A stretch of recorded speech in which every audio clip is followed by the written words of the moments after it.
మాట్లాడాడు ఈ ఇష్యూ గురించి పర్టికులర్గా ఒక్కసారి కాకాని గోవర్ధన్ ఏమన్నారు ప్లే చేయండి. నెల్లూరు జిల్లాకు సంబంధించి ఎమ్మెల్యేల మీద వరుస హత్యా ప్రయత్నాలు అని చెప్పి జరగటం లేదు, కానీ కేసులు మాత్రం నమోదవుతున్నాయి. ఒకటి పాపం కావలి ఎమ్మెల్యే మీద మాజీ ఎమ్మెల్యే హత్యా ప్రయత్నం అని ఒకటి కోవూరు ఎమ్మెల్యే గారి మీద నక్సల్స్ హత్యా ప్రయత్నం అని ఒకటి, నిన్న రూరల్ ఎమ్మెల్యే కోటమిరెడ్డి శ్రీధర్ రెడ్డి గారి మీద. అంటే ఈ కేసులో ఎవరు నిరికించాలో హత్యా ప్రయత్నం అనేటువంటిది నాకు అంతుపట్టడం. ఎందుకంటే ప్రతి హత్యా ప్రయత్నంలో ఎవరినో ఒకరిని ఇరికించడం అనేటువంటిది జిల్లా ఎస్పీకి అలవాటు అయిపోయింది. కాబట్టి దీనిలో ఎవరెవరు నిరికిస్తారనేటువంటిది చూడాలి. నెల్లూరులో రౌడీ షీటర్లకు సంబంధించినటువంటి గ్యాంగులను ఏర్పాటు చేసినటువంటి వ్యక్తి నువ్వు కాదా? తెలుగుదేశం ప్రభుత్వం వచ్చిన తర్వాత, కూటమి పాలన వచ్చిన తర్వాత కదా నెల్లూరులో ఈ కల్చర్ రావడం. ఇన్ని హత్యలు ఎప్పుడన్నా నెల్లూరులో జరిగాయా? గత ప్రభుత్వంలో ఏదైనా హత్యలు జరిగాయా?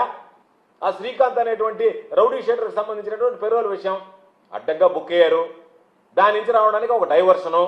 మాకు సంబంధం లేకుండా వైఎస్ఆర్ కాంగ్రెస్ పార్టీ వాళ్ళు ఏదో మర్డర్ చేస్తానన్నారు, నేను దానికి సిద్ధంగా ఉన్నాను, దీనికి సిద్ధంగా ఉన్నానంటే నీ అంతటి మీరు డ్రామాలు ఆడుకుంటా, మీ అంతటి మీరు అన్నీ చేసుకుంటా, ఆ గ్యాంగుల మధ్య గొడవలు పెట్టి గుత్తాధిపత్యం కోసం మీరు ప్రోకలాడతా ఈరోజు నెల్లూరులో ఆ కల్చర్ తీసుకొచ్చినటువంటి వ్యక్తులు ఎవరో ఈరోజు నేను అడుగుతున్నా. పెరోల్ మీ ప్రభుత్వంలో వచ్చింది పెరోల్, దానికి సంబంధం చెప్పండి, సమాధానం చెప్పండి. ఎవరిచ్చారు పెరోల్? మీ హోంమంత్రి సంతకం పెట్టిందా లేదా? ఎవరు చెప్తే మీ హోంమంత్రి సంతకం పెట్టింది? మీరే చెప్తున్నారు నేను లెటర్ ఇచ్చాను, ఆ లెటర్ని రిజెక్ట్ చేశాను. నువ్వు లెటర్ ఇస్తే ఆ లెటర్ రిజెక్ట్ అయితే ఈ ప్రభుత్వంలో ఈ హోంమంత్రి ఆ పెరోల్ ఏమి తీసుకుని సంతకం పెట్టింది? ఎవరి వల్ల సంతకం పెట్టింది? ఎవరి ప్రాబలంతో సంతకం పెట్టింది? ఎవరు ప్రలోభ పెడితే సంతకం పెట్టింది? దానికి సమాధానం లేదు. వాళ్ళందరూ కోటమిరెడ్డి శిష్యులా కాదా? మీతో అంటగాగినటువంటి వ్యక్తులా కాదా? కాబట్టి నేను మరలా చెప్పేది, ఎస్పీ అనేటువంటి వాడు అసమర్థుడు. సూపరింటెండెంట్ ఆఫ్ పోలీస్ కాదు, స్పాయిల్డ్ పోలీస్ వ్యవస్థను సర్వనాశనం చేశాడు. ఓకే, అంటే కాదు అశోక్ గారు. ఇప్పుడు ఫస్ట్ ఆఫ్ ఆల్ ఇందాక నేను అడిగాను అంటే కాదు అశోక్ గారు, రెండు విషయాలు ఇక్కడ. కాకాణి నోట్లో నుంచి అలాంటి భాష వస్తుంది, వేరే భాష రాదు. వైఎస్ఆర్ కాంగ్రెస్ పార్టీ జిల్లా అధ్యక్షుడిగా అనేక రకాల కేసుల్లో దాదాపు 90 రోజులు జైల్లో వచ్చిన వ్యక్తిగా మద్యం కేసు దగ్గర నుంచి, గ్రావెల్ కేసు దగ్గర నుంచి అనేక కేసుల్లో ముద్దాయిగా అలాంటి భాష వస్తుంది. రెండోది వారు అన్నారు వారంతా నీ మనుషులు కాదని. వారంతా నా మనుషులు అయితే మొన్న ఎన్నికల్లో వైఎస్ఆర్ కాంగ్రెస్ పార్టీ కోసం పనిచేశారా, నా కోసం పనిచేశారా? వీడియోలు తీయండి, ఫోటోలు తీయండి. ఒక మాట మాట్లాడితే దానికి కాస్త ఆధారం ఉండాలి, కనీసం 50% ఆధారం ఉండాలి. ఏదీ లేకుండా మొన్న ఎన్నికల్లో వైఎస్ఆర్ కాంగ్రెస్ పార్టీ జెండా పట్టుకుని ఏదైతే రౌడీ షీటర్లు రూరల్ ఎమ్మెల్యేని చంపేస్తే డబ్బు చంపేద్దాం అని మాట్లాడుకున్న రౌడీ షీటర్లు బహిరంగంగా వైఎస్ఆర్ కాంగ్రెస్ పార్టీ జెండా పట్టుకుని మొన్న ఎన్నికల్లో వైఎస్ఆర్ కాంగ్రెస్ పార్టీకి పనిచేశారు, నాకు వ్యతిరేకంగా చేశారు. నా మనుషులు అయితే అతి కీలకమైన ఎన్నికల్లో నాకు పనిచేస్తారు లేదా? ఎందుకు ఈ ప్రలాపనలు? నేనేం అడుగుతున్నాను? విచారణ జరగాల అంటున్నా. నేను ఏదైనా నా అనుమానాలు నేను చెప్తున్నాను తప్ప, అయా పలాని ఎల్లయ్యో పలాని పుల్లయ్యో నన్ను చంపించాలనుకున్నాడు అని నేను చెప్పలేదే. అనుమానాలు నేను చెప్తున్నా, విచారణలో తేలాలని చెప్తున్నా. మీరెందుకు ఉలిక్కి పడుతున్నారు? నేనేదైనా అయా ఈ హత్యలో కాకాణి పాత్ర ఉంది, సజ్జల పాత్ర ఉంది, జగన్ గారి పాత్ర ఉంది అనే విధంగా మాట్లాడి ఉంటే మీరు ఉలిక్కి పడాలా.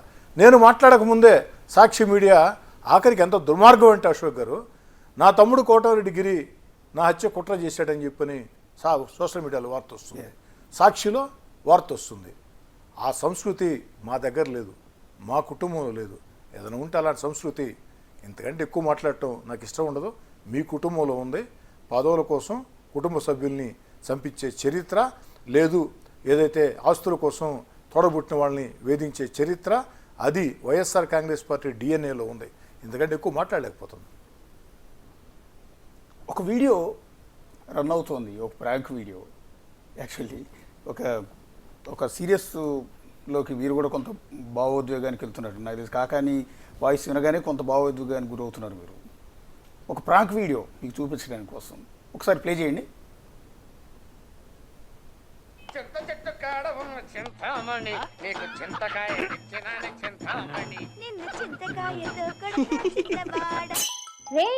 కడప నుంచి అన్న ఫోన్ చేస్తున్నాడు రా.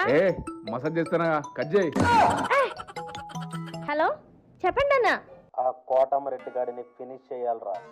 అవునన్నా, ఆ కోటమిరెడ్డికి అసలు విశ్వాసమే లేదు. మన పార్టీని వదిలేసి ఆ పార్టీకి వెళ్తాడా? వానంతూ చూడాలన్నా. అవునన్నా, ఆ పార్టీలో ఎక్కువ మెజారిటీతో గెలవగానే నెల్లూరు రూరల్ ని అద్భుతంగా డెవలప్ చేస్తున్నాడు. వాడిని వదిలేదే లేదన్నా. మీరేం చెప్తే అదే చేద్దాం. చేసేద్దాం. మీరు ఊహించనంత డబ్బు నేను చెప్పింది చేస్తే మీకు వస్తుంది. మేము చూసుకుంటాం.